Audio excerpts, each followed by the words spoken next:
हम लोगों ने देखा था कि रियोक्सी ज़ाओ वैन के पास आकर उसे अपनी टीम के अंदर ज्वाइन करने का ऑफर देती है, तो ज़ाओ वैन इसके लिए राजी हो जाता है। जिसके बाद रियोक्सी वहां से चली जाती है। तभी ज़ाओ वैन भी गेम के अंदर म्यूटेटेड एंट को मार देता है। जिसके बाद उसका अवतार डायमेंशनल क्रिस्टल को उठाने जाता है, पर तभी वहाँ पर और भी कई सारी म्यूटेटेड एंट आ जाती है जो ज़ाओ वैन के अवतार को मार देती है। जिसकी वजह से ज़ाओ वैन का गेम ओवर हो गया था। जिसकी वजह से ज़ाओ वैन वहाँ से उठकर जाने लगता है, पर तभी उस क्रिस्टल की एनर्जी ज़ाओ वैन की बॉडी के अंदर एंटर होकर उसके अंदर एब्जॉर्ब होना चालू हो जाती है। जिसकी वजह से ज़ाओ वैन को एक विटालिटी स्किल मिलता है जो कि 7th रैंक का डिवाइन माइटी फिस्ट होता है। जिसके बाद सीन अब अगले दिन स्कूल के बाद का होता है, जहाँ पर रियोक्सी अपने दोनों टीममेट से ज़ाओ वैन को मिलवाते हुए कहती है कि मैं तुम लोगों से कोई भी मजाक नहीं कर रही हूँ। ज़ाओ वैन हम लोगों का 4th टीममेट होगा। यहाँ पर इस लड़के का नाम लीजी और दूसरे लड़के का नाम जियांग डोंग है। लीजी ज़ाओ वैन का सुनकर रियोक्सी से बोलता है कि हमें पता है कि ज़ाओ वैन बहुत ज्यादा स्ट्रॉन्ग है और उसने 1 महीने से ज्यादा से कोई भी प्रैक्टिस नहीं करी है,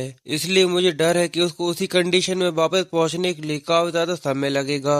पर हमारा गोल कॉलेज एंट्री एग्जाम के रियल कॉम्बैट टेस्ट में ग्यूडी स्कूल के फर्स्ट प्लेस पर आना है और इसीलिए मुझे डर है कि ज़ाओ वैन हमारे लिए एक बेस्ट पर्सन नहीं है। जिसके बाद जियांग डाओ रियोक्सी से बोलता है कि जियांग ई के बारे में तुम्हारा क्या ख्याल है? वो और मैं काफी लंबे समय से दोस्त हैं, क्यों न मैं उसको हमारी टीम के लिए बुलाकर लेकर आ जाऊं। वहीं पर खड़ा हुआ ज़ाओ वैन उसकी बातें सुनकर अपने मन में सोचता है ये कॉलेज एंट्री एग्जाम के रियल कॉम्बैट टेस्ट सच में एक बहुत ज्यादा बड़ी चीज है। अगर एग्जाम खराब होता है तो वो हमारी पूरी लाइफ पर इफेक्ट करता है। इसी टेस्ट के ऊपर हमारी पूरी लाइफ निर्भर करती है, जिसकी वजह से स्कूल में हमारी पोजीशन बनती है और हमें जॉब मिलती है और यहाँ तक हम अपर क्लासेस में भी जाने के लिए इसी का इस्तेमाल करते हैं। इसलिए ये लोग यहाँ पर एक स्ट्रॉन्गर टीममेट को ढूंढ रहे हैं और इसके अलावा एक स्ट्रॉन्गर टीममेट के होने की वजह से तुम्हारी पर्सनल सेफ्टी भी सिक्योर हो जाती है। इसलिए इन लोगों का इस तरीके से रिएक्ट करना बिल्कुल नॉर्मल है। रियोक्सी उन दोनों की बात सुनकर कहती है कि ज़ाओ वी एक आउटस्टैंडिंग पर्सन है, पर अभी भी मुझे ऐसा लगता है कि ज़ाओ वैन हम लोगों के लिए एक बेस्ट पर्सन है।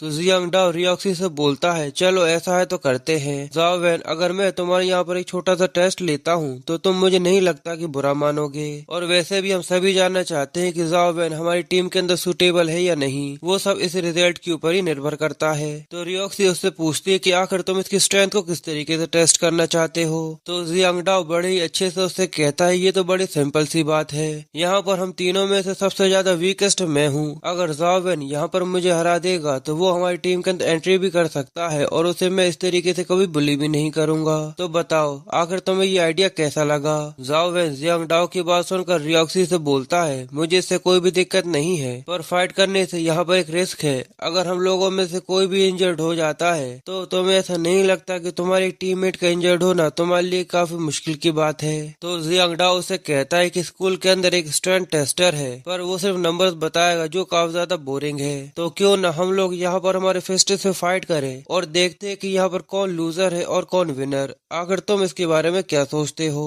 जियांग डाओ की बात सुनकर रियोक्सी अपने मन में सोचती है जियांग डाओ यहाँ पर थंडरबोल्ट टेक्निक को कल्टीवेट कर रहा है, जिसकी वजह से उसके पास जो विटेलिटी स्किल है वो किसी भी चीज को तबाह करने की स्पेशलिटी अपने पास रखती है, और उसकी पावर के साथ उसके पास एक थंडरबोल्ट विटेलिटी स्किल है जो कि उसके लिए काफी ज्यादा पावरफुल और यूजफुल हो सकता है। पर यहाँ पर देखा जाए तो ज़ाओ वैन की कल्टीवेशन अभी सफरिंग में चल रही है और ज़ाओ वैन ने कभी भी विटेलिटी क्रिस्टल के साथ कोई भी कल्टीवेशन नहीं की है, और ज़ाओ वैन के घर में भी फाइनेंशियल कंडीशन थोड़ी सी खराब है। इसलिए मुझे ऐसा नहीं लगता कि इसके पास कोई विटेलिटी स्किल हो सकती है। पर मैं ये देखना चाहता हूँ कि ज़ाओ वैन आखिर इस चीज के लिए रिस्पॉन्स कैसे करता है। तो ज़ाओ वैन जियांग डाओ की बात सुनकर कहता है कि स्कूल के अंदर एक स्ट्रेंथ टेस्टर है, ये तो काफी ज्यादा अच्छा है, चलो उसको इस्तेमाल करते हैं। तो जियांग डाओ ज़ाओ वैन से बोलता है क्या हुआ, क्या तुम डर गए? तो ज़ाओ वैन सिर खुजाते हुए अपने मन में सोचता है मैं तो बस इसीलिए डर रहा हूँ कहीं मैं अपने एक पंच से तुम्हें जान से मार ना डालूं। जिसके बाद वो लोग स्कूल में लैब के अंदर आ जाते हैं जहाँ पर एक स्ट्रेंथ टेस्टर रखा हुआ था।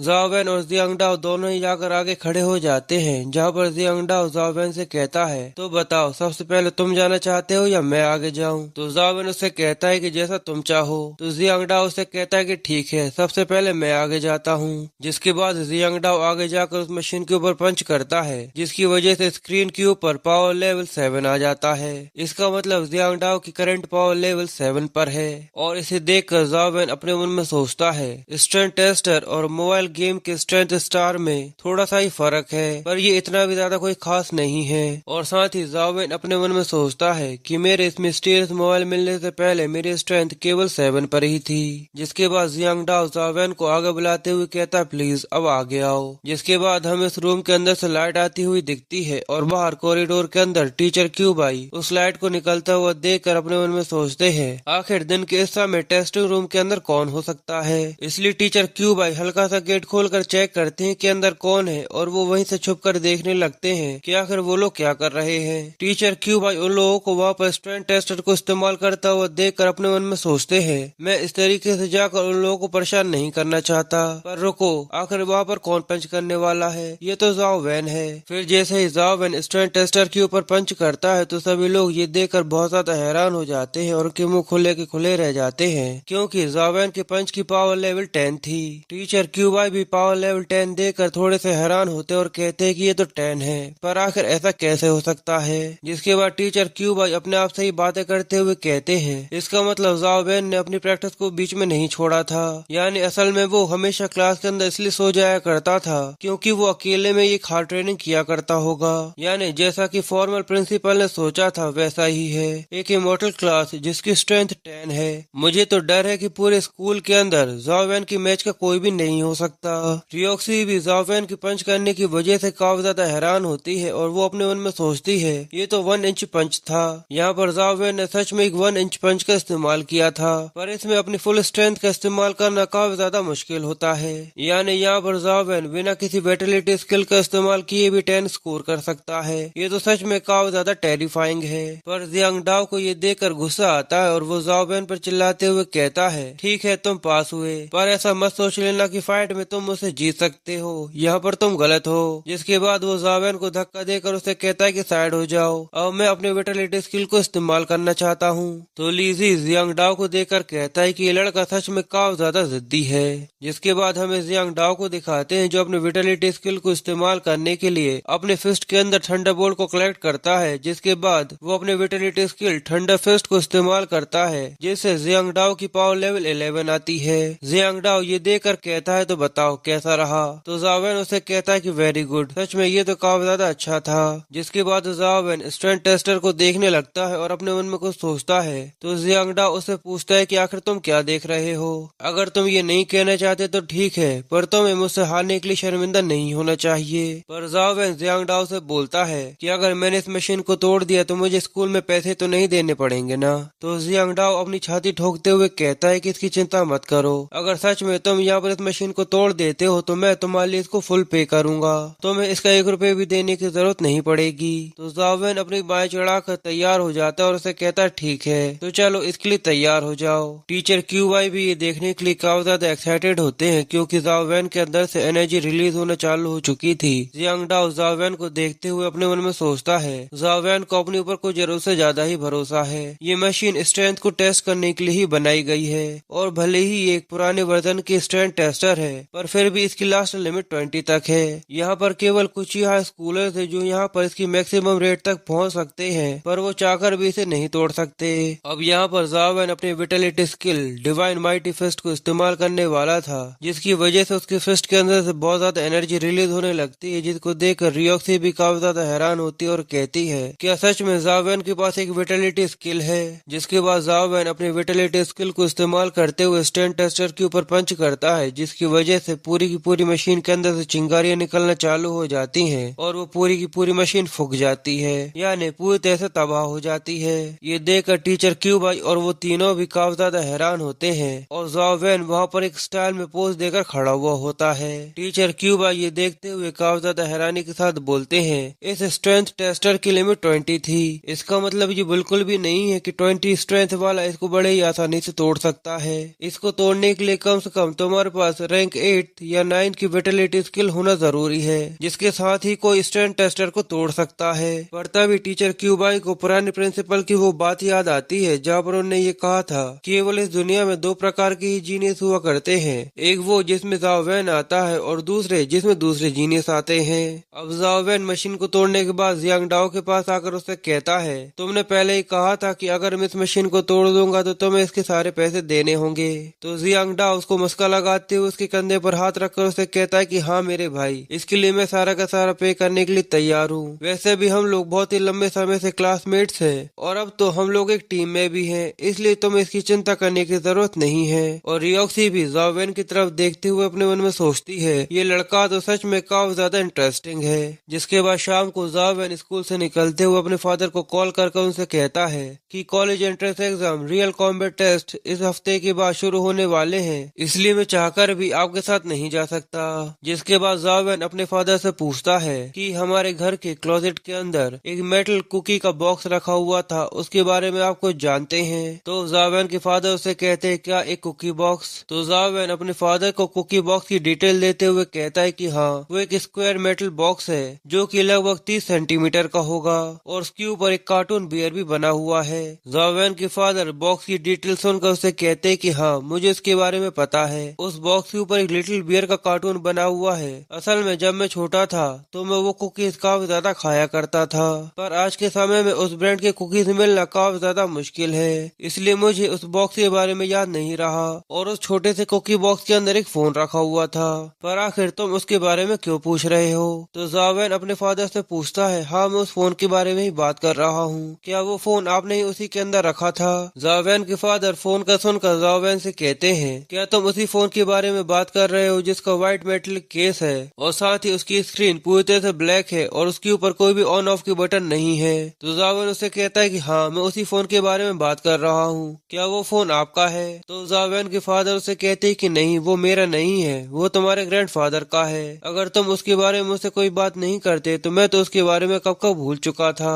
जाओ वैन अपने ग्रैंडफादर के बारे में सुनकर कहता है क्या वो ग्रैंडफादर का ट्रेजर था? आखिर वो उन्हें कहाँ से मिला था? तो जाओ वैन के फादर जाओ वैन को उसके ग्रैंडपा के बारे में बताते हैं और कहते हैं असल में तुम्हारे ग्रैंडपा एक कारपेंटर थे और वो लकड़ियों का बहुत सारा काम किया करते थे। वो लकड़ियों की चीजें बनाकर उन्हें मॉडिफाई कर उन्हें बेच दिया करते थे। पर तुम्हारे ग्रैंडपा को गुइडी के एंशिएंट सिटी में काम मिला था, जहाँ पर तुम्हारे ग्रैंडपा एंशिएंट सिटी के अंदर 1 साल से भी ज्यादा से काम कर रहे थे। पर अचानक से एक दिन उन्हें एंशिएंट सिटी के अंदर एक सूखा सा कुआं मिलता है जिसके अंदर से बहुत ज्यादा लाइट आ रही थी। तुम्हारे ग्रैंडपा के साथ काम करने वाले सभी वर्कर्स काफी ज्यादा हैरान हो जाते हैं क्योंकि वो लोग आधी रात के समय काम कर रहे थे और उस कुएं के अंदर से बहुत ज्यादा रोशनी देखकर उन लोगों की बहुत ज्यादा हालत खराब हो गई थी।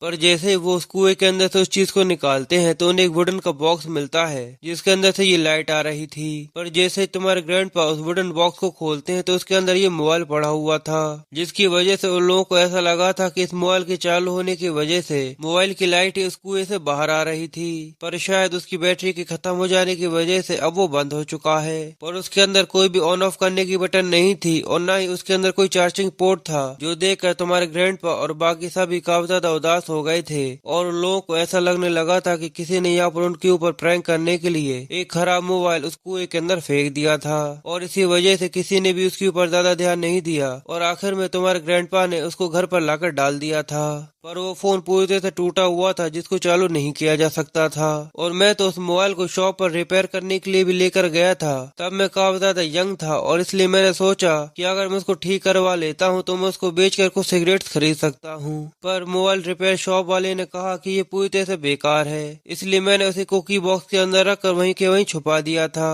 और मैंने ये सोचा था कि मैं उसको इस तरीके से बेचकर कुछ पैसे कमा सकता हूँ। पर फिर मैं उस कुकी बॉक्स को क्लोजेट में रखकर वहीं पर भूल गया। पर आखिर तुम उसके बारे में मुझसे क्यों पूछ रहे हो? जिसके बाद जाओ वैन अपने फादर से कहता है इसका मतलब वो फोन कभी भी चालू नहीं हुआ था और साथ ही वो अपने मन में सोचता है ये तो काफी ज्यादा अच्छा हुआ कि उस समय पर आपको इस मोबाइल के बदले कोई भी सिगरेट नहीं मिली, वरना आज आप यहाँ पर बैठकर रो रहे होते। जिसके बाद जाओ वैन के फादर उससे कहते हैं क्या हुआ, क्या तुमने उस मोबाइल को चालू कर लिया है? पर काफी ज्यादा लंबा समय हो चुका है इसलिए मुझे नहीं पता कि आखिर उसके साथ क्या हुआ था, या वो टूट चुका था या उसकी बैटरी खत्म हो चुकी थी। ठीक है जैसा तुम्हें सही लगे वैसा कर लो, पर मैंने तुम्हें शादी के बारे में पहले ही बता दिया था, इसलिए अब ये तुम्हारे ऊपर है कि तुम यहाँ पर आना चाहते हो या नहीं। जो बोलकर जाओ वैन के फादर फोन रख देते हैं और जाओ वैन अपने मन में सोचता है यानी ये मोबाइल एंशिएंट सिटी के एंशिएंट वेल के अंदर पड़ा हुआ था, तो सबसे पहले मुझे इस रियल कॉम्बैट टेस्ट को पूरा करना होगा। जिसके बाद मैं एंशिएंट सिटी में जाकर उस लोकेशन के बारे में देखता हूँ कि आखिर वो वेल कहाँ पर था, शायद मुझे वहाँ पर कुछ और चीजें भी इसके बारे में जानने को मिल सकती हैं। पर तभी जाओ वैन को याद आता है और वो कहता है कि मैं तो अपने फादर से ये पूछना ही भूल गया, क्या तुमने किसी को बाहर ऑफेंड किया था। और बस इसी के साथ ये पार्ट यहीं पर खत्म हो जाता है।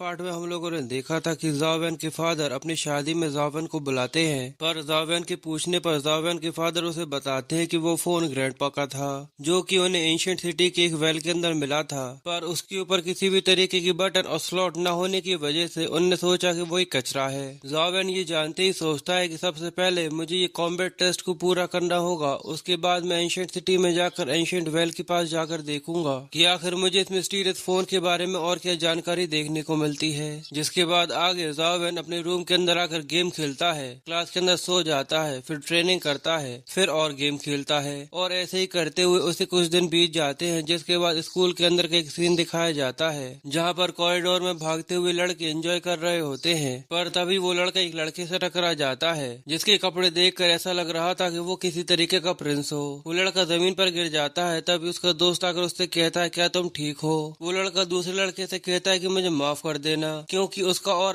काफी ज्यादा इंटेंस होता है। जिसके बाद वो लड़का वहाँ से आगे निकल जाता है तो वो लड़के आपस में बातें करते हुए कहते हैं सच में वो तो काफी ज्यादा खतरनाक लग रहा था। फिर उस प्रिंस जैसे लड़के के निकल जाने के बाद स्कूल की शाम का सीन दिखाया जाता है जहाँ पर जियांग डाओ जावेन के पास आकर उससे माफी मांगते हुए कहता है कि प्लीज मुझे माफ कर देना, पर मेरे एक दोस्त ने मुझे उसकी टीम के अंदर इनवाइट किया है, इसलिए मैं तुम्हारे साथ अब टीम अप नहीं कर सकता। जो बोलकर जियांग डाओ वहाँ से भाग जाता है और जावेन ये सुनकर काफी ज्यादा हैरान अपने मन में सोचता है जियांग डाओ यहाँ पर टीम से क्विट कर रहा है तो शायद रियोक्सी के पास कोई बैकअप प्लान होगा, पर शायद इस समय पर किसी टीममेट को ढूंढना काफी ज्यादा मुश्किल होगा। जिसके बाद जावेन लीही के पास जाता है और उसे बताता है क्या तुम्हें पता है कि जियांग डाओ टीम क्विट कर घर जा चुका है। पर लीही भी जावेन से बोलता है कि प्लीज मुझे माफ करना, पर मैं तुम्हारे साथ रियल कॉम्बैट टेस्ट में पार्टिसिपेट नहीं कर सकता। तो जावेन उससे कहता है कि क्यों, आखिर क्या हुआ। तो लीही उससे कहता है कि ये मत पूछो, पर प्लीज मुझे माफ कर देना। जिसके बाद जावेन रियोक्सी के पास जाता है जहाँ पर रियोक्सी भी जावेन से कहने की कोशिश करती है कि मैं तुम्हारे साथ पार्टिसिपेट नहीं कर सकती, पर जावेन उसके बोलने से पहले ही उसे कहता है कि मुझे पता है कि तुम क्या कहना चाहती हो, पर ठीक है कोई बात नहीं। रियोक्सी ये जानकर काफी उदास होती है और कहती है कि प्लीज मुझे माफ कर देना। तो जावेन उसे कहता है कि यहाँ पर मुझे तुमसे माफी मांगनी चाहिए, शायद यहाँ पर ऐसा कोई है जो मुझे नुकसान पहुँचाना चाहता है, जिसकी वजह से तुम लोग भी यहाँ पर मुसीबत में पड़ गए हो। फिर जावेन रियोक्सी को समझाते हुए कहता है कि जल्दी से जाओ और अपने लिए एक दूसरा टीममेट ढूंढ लो, अभी तुम्हारे पास समय है जिससे तुम एक अच्छा स्कोर बना सको, वरना तुम्हारे लिए मुझे बुरा लगेगा। तो रियोक्सी वहाँ से जाते हुए जावेन से कहती है कि मुझे इसके बारे में नहीं पता कि आखिर तुमने किसको ऑफेंड किया है, पर सच में जिसको भी तुमने ऑफेंड किया है उसका इन्फ्लुएंस काफी ज्यादा टेरिफाइंग है, इसलिए प्लीज तुम संभल कर रहना। जो बोलकर रियोक्सी वहाँ से चली जाती है और जावेन भी वहाँ से जाते हुए कहता है कि ठीक है। जावेन ये सब सोचते हुए कॉरिडोर के अंदर चले रहा होता है, पर तभी पीछे से टीचर क्यूब आई जावेन को आवाज देकर उसे अपने ऑफिस के अंदर बुलाते हैं। जिसके बाद उसे सारी स्टोरी बताते हुए कहते हैं कि वॉरलॉर्ड गवर्नमेंट की एक हायर पोजीशन है जो कि बहुत ही ज्यादा पावरफुल और टेरिफाइंग पावर रखती है, उसका रियल नाम टियान जाओ है, क्या सच में तुम उसे नहीं जानते। तो जावेन टीचर क्यूबाई से कहता है कि नहीं, मुझे उसके बारे में कुछ भी नहीं पता। ये सुनकर टीचर क्यूबाई भी थोड़े से कंफ्यूज होते और कहते हैं कि ये तो काफी ज्यादा अजीब है। तो आखिर वो एक स्कूल का इंस्पेक्शन करते हुए अपने नाम का इस्तेमाल कर एक हाई स्कूल को क्रिटिसाइज क्यों करना चाहता है। जावेन टीचर क्यूबाई से पूछता है कि आखिर ये टियान जाओ असल में कौन है। तो टीचर क्यूबाई जावेन को बताते हैं कि अर्थ फेडरेशन 4 भागों में बांटी हुई है, नॉर्थ, ईस्ट, साउथ और वेस्ट, और टियान जाओ जो कि वॉरलॉर्ड है वो काफी ज्यादा यंग है और वो एक ऊंची फैमिली से आया है। वो केवल अभी 20 साल का है, उसके बाद भी उसने आर्मी के अंदर एक हाई पोजीशन को अचीव कर लिया है। टियान जाओ ईस्ट एरिया मिलिट्री का एक हाई रैंकिंग ऑफिसर है और साथ ही वो एक एक्स्ट्रा ऑर्डिनरी पर्सन है। सब सुनने के बाद जावेन कहता है कि टियान जाओ ने मेरे खिलाफ और कुछ भी किया है।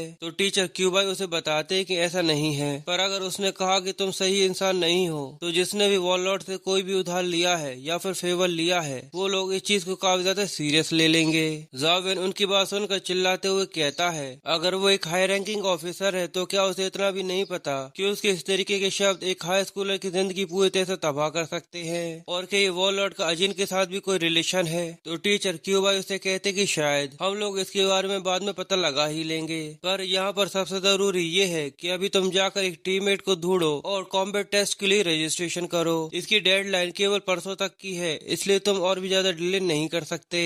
और इस बार तुम्हारी टीममेट्स कोई भी नॉर्मल स्टूडेंट्स नहीं होने चाहिए। तो जावेन उनकी बात सुनकर थोड़ा सा कंफ्यूज होता है। तो टीचर क्यूबाई उससे कहते हैं, हमारे स्कूल में एक लिजुयान नाम का स्टूडेंट है, अगर वो तुम्हारे साथ टीम अप करने के लिए तैयार हो जाता है तो शायद कोई भी तुम्हारे लिए परेशानी खड़ी नहीं कर सकता। पर यहाँ पर सब के बदले में तुम्हें अपनी पूरी ताकत लगाकर उसके लिए गुड स्कोर बनाना होगा, जिससे वो इस रियल कॉम्बैट टेस्ट में नंबर 1 पर आ सके। तो जावेन टीचर से कहता है, आपका ये मतलब है कि मुझे यहाँ पर लिजुयान के बदले में लड़ना होगा? तो टीचर क्यूबाई उसे कहते हैं, भले ही तुम यहाँ पर अपनी टीम के अंदर नंबर 1 पर नहीं आ सकते, पर ये तो रियल कॉम्बैट टेस्ट में पार्टिसिपेट न करने से काफी ज्यादा अच्छा है। टीचर क्यूबाई की बात सुनकर जावेन टीचर से कहता है, प्लीज मेरी लिजुयान से कांटेक्ट करने में मेरी मदद कीजिए। जिसके बाद जावेन स्कूल से बाहर आ जाता है और वो अपने फादर को कॉल कर उनसे पूछता है कि आप किसी टियान जाओ नाम के लड़के को जानते हैं? तो उसके फादर उससे कहते हैं कि हाँ, आखिर तुम्हें ये कैसे पता चला गया कि टियान जाओ तुम्हारा बड़ा भाई है? ये सुनते ही जावेन बहुत ज्यादा शौक हो जाता है और कहता है, क्या मेरा बड़ा भाई? तो जावेन के फादर उसे बताते हैं कि टियानजू जाओ लैन का लड़का है, और अगर मैं यहाँ पर जियांग लैन से शादी करने वाला हूँ तो ये सीधी सी बात है कि वो तुम्हारा बड़ा स्टेप ब्रदर हुआ, और साथ ही यहाँ पर तुम्हारी एक यंगर सिस्टर भी है जिसका नाम आजिन है। ये बात सुनते ही जावेन बहुत ज्यादा हैरान हो जाता है और अपने फादर से कहता है, क्या? जिसके बाद वो अपने फादर से पूछता है कि आखिर आपका टियानजाओ के साथ रिलेशनशिप कैसा है? तो जावेन के फादर उसे बताते हैं कि टियानजाओ और उनकी लड़की दोनों ही मेरी काफी ज्यादा इज्जत करते हैं। तो जावेन अपने मन में सोचता है, अगर ऐसा है तो वो लोग मुझे इस तरीके से ट्रीट क्यों कर रहे हैं? शायद ऐसा हो सकता है कि उन लोगों ने दिल से इस मैरिज को अप्रूव नहीं किया हो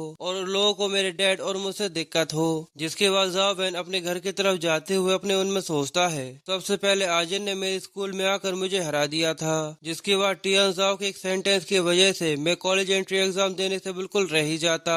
इसका मतलब तो यही है कि मैं बहुत ज्यादा कमजोर हूँ। अगर मैं एक एपिक स्टेज का एक्सपर्ट होता तो वो लोग मेरे साथ ऐसा कुछ भी करने की सोच भी नहीं सकते थे। फिर जावेन अपने घर पहुंचकर रूम के अंदर आने के बाद लेट कर अपना गेम को खेलना चालू करता है और कहता है, यहाँ पर कुछ दिनों से रेगुलर म्यूटेटेड एंट्स ही आ रही हैं, पर जिसको सबसे पहले मैंने काउंटर किया था और उसके बाद से किसी भी म्यूटेटेड एंट ने कुछ भी नहीं गिराया है। पर तभी जैसे ही वो एक म्यूटेटेड एंट को हराता है उसके पास एक एग गिर जाता है, जिसको देखकर जावेन का अवतार उसको उठाने के लिए जाता है और जावेन उसको देखकर सोचता है, आखिरकार मुझे कोई ड्रॉप तो मिला। और जावेन उस एग को देखते हुए कहता है, ये तो एक कंपेनियन बीस्ट एग है, इसका मतलब अब मेरे पास भी खुद का एक कंपेनियन बीस्ट होने का चांस है। पर मॉर्टल लेवल के कंपेनियन बीस्ट काफी ज्यादा रेयर होते हैं। नॉर्मली सभी लेजेंडरी स्टेज के बीस्ट होते हैं या फिर किसी हायर क्लास के कंपेनियन बीस्ट होते हैं। पर चलो देखते हैं कि मुझे क्या मिलता है। जो बोलकर जावेन का अवतार उस एग को उठाने लगता है और जैसे ही जावेन का अवतार उस एग को टच करता है तो उसके अंदर से एनर्जी निकलकर जावेन के अवतार के अंदर चली जाती है, जिससे जावेन का अवतार उस कंपेनियन बीस्ट के साथ कनेक्ट होना चालू हो जाता है। और रियल वर्ल्ड में जावेन को एक रेगुलर आवाज आती है कि कसम खाओ कि तुम मुझे मरते दम तक फॉलो करोगे,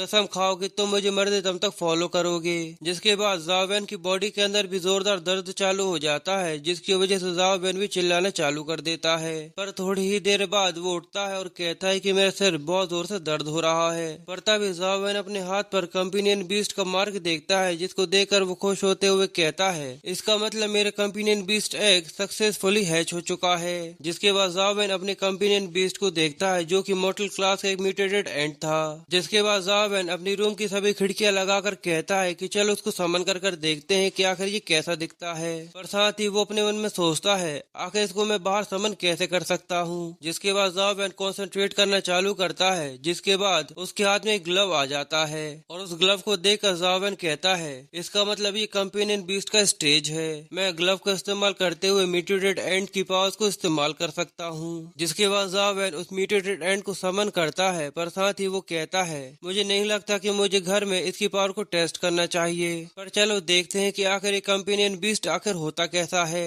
फिर जावेन का कंपेनियन बीस्ट समन होना चालू हो जाता है, पर जैसे ही वो समन होता है तो उसके बड़े बड़े दांत और बड़े बड़े नाखून जो देखकर जावेन भी काफी ज्यादा हैरान होता और कहता है कि ये तो गेम के अंदर काफी ज्यादा क्यूट दिख रहा था, पर ये तो काफी ज्यादा स्कैरी है। जिसके बाद ज़ाओवेन उस कंपेनियन बीस्ट को देखते हुए कहता है, चलो अब इसके ऊपर राइड कर देखते हैं। और बस इसी के साथ ये पार्ट यहीं पर खत्म हो जाता है।